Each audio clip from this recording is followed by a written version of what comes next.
সুন্দর করে বুঝেছে আমার সোনা, আমার ময়না, আমার লক্ষ্মী, আমার আত্মা করে আত্মা। ইমান আলী ঠান্ডা হয়ে গেছে, বলতেছে বিবি আমি কোরআনের মাহফিলে গেলে তুমি খুশি? কয় হ্যাঁ খুশি। তো বলো অন্ধকার রাত হারিকেন লাগাতে। দেখো ইমান আলী যা বসবে, বসার মতো কোনো জায়গা নেই। ঘুরে ঘুরে লক্ষ্য করে দেখে এইরকম স্টেজ, সামনে একটু জায়গা আছে। ইমান আলী যা হারিকেনের বইলম পাওয়ার কমা দিয়ে বসে আছে। তো ওয়াজ তো কোনোদিন শোনে নাই, ডেকোরেশনের সাজগোজ দেখে মনে মনে ভাবতেছে এইটাই মনে হয় ওয়াজ। পাশের লোকে জিজ্ঞেস করতেছে ভাই এইটাই ওয়াজ না? কয় না এটা ওয়াজ না। কয় এটা কি? কয় ডেকোরেশন। কয় ওয়াজ কাক কয়? কেন? তৃতীয় বক্তা ওয়াজ করছে, দ্বিতীয় বক্তা ওয়াজ করছে, এখন প্রধান বক্তা স্টেজে আসছে। তো প্রধান বক্তা স্টেজে এসে এরকম বসছে, ইমান আলী কোথায় বসে? আরে কথা কয় না রে, সামনে বসে। প্রথম প্রধান বক্তা এসে হাজার হাজার মানুষ দিকে তার আত্মা ভরে গেছে, প্রথম পর্যায়ে ওয়াজ করতেছে। আমার ভাইয়ের আমার, আপনাদের হাজার হাজার মানুষের উপস্থিত দেখে, আপনাদের সুন্দর পরিবেশন দেখে আমার আত্মাটা ভরিয়ে গেছে। আমার মন বলতেছে ইমান এখানে আছে। হাত দিয়ে ইশারা করছে ইমান এখানে আছে। ইমানটা সারছি। আমি কোরআনের মাহফিলে আসতেছি না, আমার বউ আমাকে পাম্পট্টিতে পাঠা দিল। এখন হুজুর এতগুলি মানুষের মধ্যে হুজুর কাউরে দিল না, আমাকে ইমান এখানে আছে। দিনদার পরহেজগার আল্লাহ ভাইরা পর্দার অন্তর আড়ালে মাহফিল শুনবার জন্য পর্দা করে বসে আছেন আমার পর্দার এসে মাথার মুকুট মা ও বোনেরা, আমার ছোট্ট ছেলের ছোট্ট ভাইরা, সমবয়সী ছেলের সমবয়সী বন্ধু, আমার মুরব্বী বাবাদিরা, সকলের উপরে রইল আমার আন্তরিক অভিনন্দন। সর্বপ্রথম সেই মহান আল্লাহ তাআলার লক্ষ কোটি শুকর এবং প্রশংসিত, যিনি আপনাকে আমাকে মনোনীত করে কোরআনের মাহফিল বেহেশতের বাগানের মধ্যে আসা এবং বসার সুযোগ করে দিয়েছেন। তাতে আপনারা খুশি না বেদা? আর একটু কমান তো না, বাড়া দিছেন? আমি কমানোর কথাই তো বলছি না, আপনি বাড়াইছেন। যে আল্লাহ পাক দেখছেন, এখন আওয়াজটা ক্লিয়ার কত? যে আল্লাহ পাক আপনাকে আমাকে মনোনীত করে কোরআনের মাহফিলের মধ্যে আসা এবং বসার সুযোগ করে দিয়েছে। আপনারা খুশি তো ইনশাআল্লাহ? আচ্ছা, যারা আসতে পারে না, শুয়ে পড়েছে, শোয়ার জন্য প্রস্তুতি গ্রহণ করেছে, অথবা মেলার মধ্যে ফিল্ডিং মারতেছে, অথবা ফেসবুকের মধ্যে লিপ্ত আছে, ওরা খুশি না দাদা? জোরে বলুন। জি না, ওরাও খুশি। ওরাও বলতেছে যারা কোরআনের মাহফিলের মধ্যে গেছে ওরাই ঠকছে, ও ঘুম পাড়তেছে, ওই দিচ্ছে। আমি বলি তোর বাপদাদা 14 গোষ্ঠী কোনোদিন ঘুম পারে নাই, ঘুম পার। তোর বাপদাদা 14 গোষ্ঠী কোনোদিন ফিল্ডিং মারে নাই, ফিল্ডিং মার। আল্লাহ তোকে ফিল্ডিং মারবে, কারণ কোরআনের একটা হক আছে, মাহফিলের একটা হক আছে, এলাকাবাসীর একটা হক আছে, আলেম ওলামার হক আছে। হক তুমি নষ্ট করেছো, এর জন্য আল্লাহর কাছে জবাবদিহি করতে হবে। চিল্লে বলো ঠিক কিনা?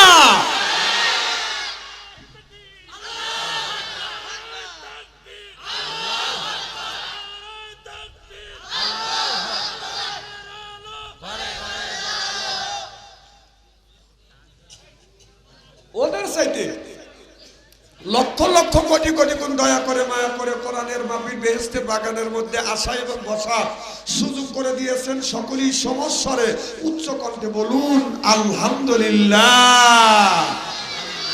মানবতা মুক্তি তো আখিরি নবী এমন একজন নবীর উম্মত করে পাঠাইছে, এই নবী উম্মতের ব্যাপারে হা বললে হালাল হতো, না বললে হারাম হতো, পা ফেললে আরশে আজিমে চলে যেত। সুবহানাল্লাহ, একটু জোরে বলুন। সেই নবীর উম্মত, আমার নবীর দাম আর মর্যাদা আমাদের চাইতে একেবারেই কিন্তু কম না।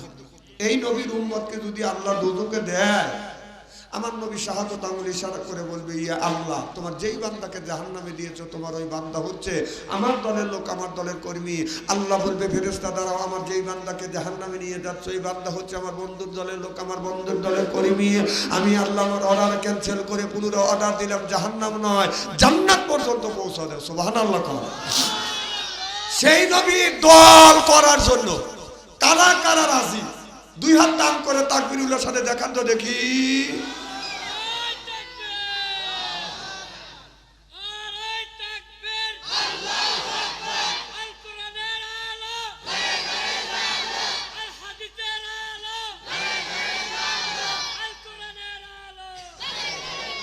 হাত নামান। এই মুহূর্তে হয়ে গেলাম আমরা নবীর দলের লোক, নবীর দলের কর্মী।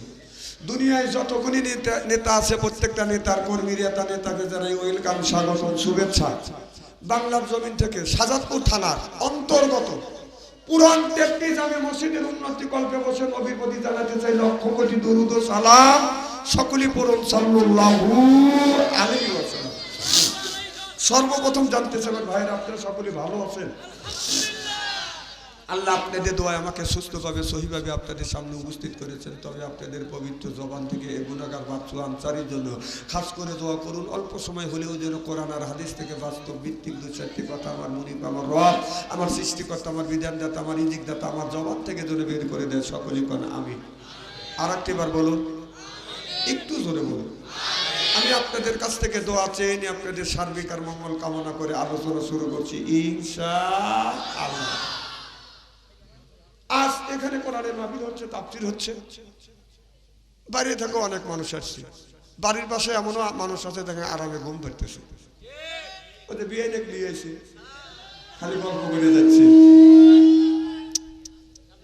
বিয়ে আসছে, গল্প করে যাচ্ছে। আবার অনেক মানুষ আসছে কোরআনের মাহফিলের মধ্যে, নাম হলে ইমান আলী, ভিতরে ইমান নাই। এরকম লোক আসে না নাই? আর একটু কমা দাও তো বাপ, তোমার যতটুকু কমান লাগে কমাও। চ্যান চ্যান মাইক দিছ কোন জায়গা? হ্যাঁ হ্যাঁ হ্যাঁ, বাস মারহাবা বল। তো এখন ইমান আলী কোরআনের মাহফিলে যায় না, সুসু করে কে? এখন ইমান আলী বিবি বলতেছে, দেখো কত মানুষ কোরআনের মাহফিলে যাচ্ছে, তুমি একটু যাও না, একটু যাও। ইমান আলী কয়, চুপ কর পেতনি, বুক আমার পেতনিও কয়। প্রেম আর ভালোবাসা, আদর আর মহব্বত দিয়ে মানুষের মন যত জয় করা যায়। মানুষের মাইরিয়া দৈরিয়া গুলি করে মাইরিয়া দেশে থাকা যায় না, বরং দেশ ত্যাগ করতে হয়। কথা কন। ইমান আলীর বিবি সুন্দর করে বুঝেছে, আমার সোনা, আমার ময়না, আমার লক্ষ্মী, আমার আত্মা করে আত্মা। ইমান আলী ঠান্ডা হয়ে গেছে। বলতেছে, বিবি আমি কোরআনের মাহফিলে গেলে তুমি খুশি? কয় হ্যাঁ খুশি। তো বলো অন্ধকার রাত হারিকেন লাগা দাও। হারিকেন বোঝেন তো? এখনকার যুবকেরা তো হারিকেন বোঝে না, এগুলো তো বিলুপ্ত হয়ে গেছে। তখন ইমান আলী হারিকেন লাগা কোরআনের মাহফিলে গেছে, যায়া দেখে যে বসা তো দূরের কথা, দাঁড়ানোরও জায়গা হয় না। বাংলাদেশে এখনো এমনও মাহফিল হয়, বসা তো দূরের কথা, দাঁড়ানোরও জায়গা হয়।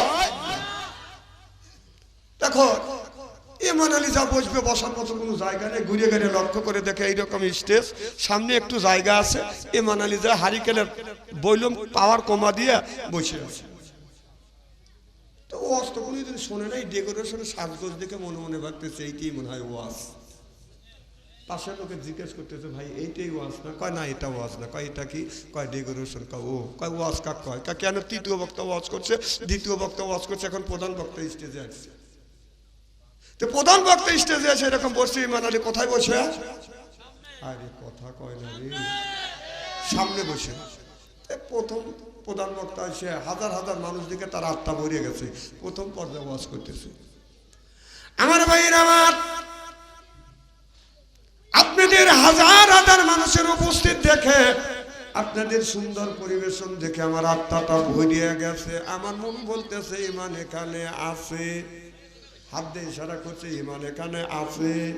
ইমানটা সারছি। আমি কোরআনের মাহফিলে আসতেছি না, আমার বউ আমাকে পাম্পট্টিতে পাঠা দিল। এখন হুজুর এতগুলি মানুষের মধ্যে হুজুর কাউরে দিল না, আমাকে ইমান এখানে আছে। আমি এখানে ইমান এই জায়গায় আসছি, এই খবর যদি হুজুর জানে, হুজুর আরো গুমর ফাঁস করবে, ইমান সুদও খায়। যা এখানে আর থাকা যাবে না, থাকবো না, চলে যাবে। যাই যাই বাপ উঁচু হয়েছে, উঁচু হচ্ছে, চলে যাবে। যাই যাই বাপ। এক পর্যায়ে মৌলানা সাহেব ওয়াজ করতেছে। আমার ভাইয়ের, আমার দেশের অবস্থা বেশি ভালো না, তবে আমাদের ভিতরে যে ইমানটা আছে, ইমানটা কিন্তু এখন যাই যাই বাপ। ইমান কয় সাইছি, আমি যাই যাই বাপ। এই খবরও যদি হুজুর জানে, হুজুর আরো কুমার ফাঁস করবে, ইমান কল মানুষের আইলো ঠেলে। যা এখানে থাকবো না। ইমান আলী হামা গরু দিয়ে ওই গেটের সামনে চলে গেছে। এক পর্যায়ে মৌলানা সাহেব ওয়াজ করতেছে। আমার ভাইয়ের, আমার দেশের অবস্থা বেশি ভালো না, তবে আমাদের ভিতরে যে ইমানটা আছে, ইমানটাকে সব মানুষ মিলিয়া শক্ত করিয়া মজবুত করিয়া ধরো। যেই কইছে ধরো, ইমান কাজ ছাড়ছি। এতগুলি মানুষ একজন করে থাপা দিলি তোমার জান বাঁচবে না। ইমান দৌড় চড়াইছে, হুজুর কা বাবা কে দৌড়েছে? পাবলিক কা হুজুর ইমান দৌড়েছে। বিশ্বাস করেন ভাই, ইরির খেত কেমন 8-10 বিঘে বুঝ পানি দিছে জায়গা জায়গা। কি অবস্থা হইতে পারে? কাদা দিয়ে শরীর জড়া গেছে। আর বাড়ির যা দেখে ইমান আলীর বিবি ঈশান নামাজ পড়ে আল্লাহর কাছে হাত তুলে মোনাজাত করতেছে, আমার স্বামী কোরআন বোঝে না, হাদিস বোঝে না, আল্লাহ আমার স্বামীকে বুঝাইয়া কোরআনের মাহফিলে পাঠা দিতে পেরে নিজের জীবন ধন্য মনে করতে পেরেছি। ইমান আলী মনে মনে কারো তো ধন্য ছুটেছি। আল্লাহ আমি আমার স্বামীকে কোরআনের মাহফিলে পাঠা দিতে পেরে নিজের জীবন ধন্য মনে করতে পেরেছি। আল্লাহ তোমার কাছে দোয়া করি, তুমি আমার স্বামী ইমান আলীকে তুমি হেদায়েত নসিব করিও। এই বলে বলে ইমান আলীর বিবি দোয়া করতেছে। ইমান আলী পিছন থেকে দাঁড়াইয়া কারো হেদায়েত ছুটোই যা একবার হাত দিয়ে মারে, একবার পাও দিয়ে শুরু করে। তাই ইমান আলীর বিবি বলে, স্বামী কত মানুষ কোরআনের মাহফিল থেকে হেদায়েত প্রাপ্ত আসে আর তুমি পাগলামি শুরু করলে। পাগলামি দেখলি কি? তুই যে পাম্প পট্টিতে পাঠা দিলি, টাকা দেখ তোর ইমানের অবস্থা। হুজুর যখন বললেন যে সব মানুষ মিলিয়ে ইমানকে শক্ত করে মজবুত করে ধরো, যদি দৌড় না দিতাম তোর ইমানের 12টা বাজা যাইতো। তা আমাদের ভিতরে যে ইমান গুণী আছে, ইমান 12টা বাজার কাম শেষ। যখন ঠিক কিনা আমার ভাইয়ের, আমার এই মুসলমান ভাইরে, আল্লাহর হাবিবের প্রিয় উম্মতেরা ভালো করে লক্ষ্য করে শুনুন, আমলের নিয়তে বদল শুনতে হবে।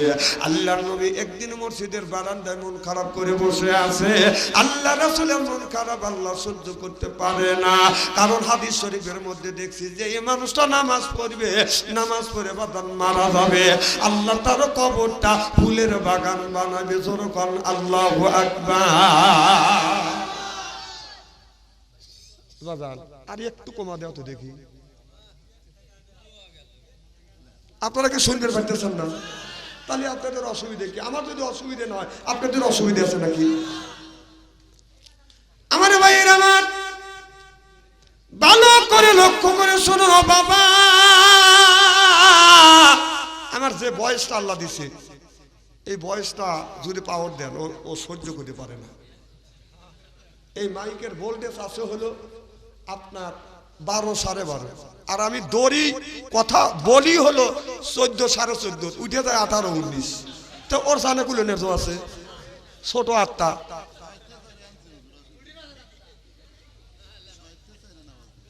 দেখছেন? আরো নামান লাগবে। আচ্ছা মারহাবা কর। আমার ভাইয়ের, আমার হাদিস শরীফের মধ্যে আছে যে লোকটা নামাজ পড়বে না, ফজর নামাজ কাজা করার কারণে ফজর থেকে জোহর পর্যন্ত কামড়াবে, জোহর নামাজ কাজা করার কারণে 7টা জোহর থেকে আসর পর্যন্ত কামড়াবে, আসর নামাজ কাজা করার কারণে 7টা আসর থেকে মাগরিব পর্যন্ত কামড়াবে, মাগরিব নামাজ কাজা করার কারণে 7টা মাগরিব থেকে আপনার এশা পর্যন্ত কামড়াবে। কবি বলে কোনখানে ঘুরিয়ে বেড়াও হীরার পাহাড়, চড়ে বেড়াই এই জগৎ বীরের জানোয়ার, একা কামড়ের জ্বালায় 1000 বছর দায়, এমনি করে কামড়াইবে লাখো লাখো বার। ও বাজার আগুনের বিষাক্ত সাপ একটা বার করে কামড় দিবে, কামড়ের যন্ত্রণায় 1 নয় 2 নয় 1000 বছর পর্যন্ত জ্বলতে থাকবে, পুড়তে থাকবে। তাহলে বলুন নামাজের দরকার আছে না বাজার নাই?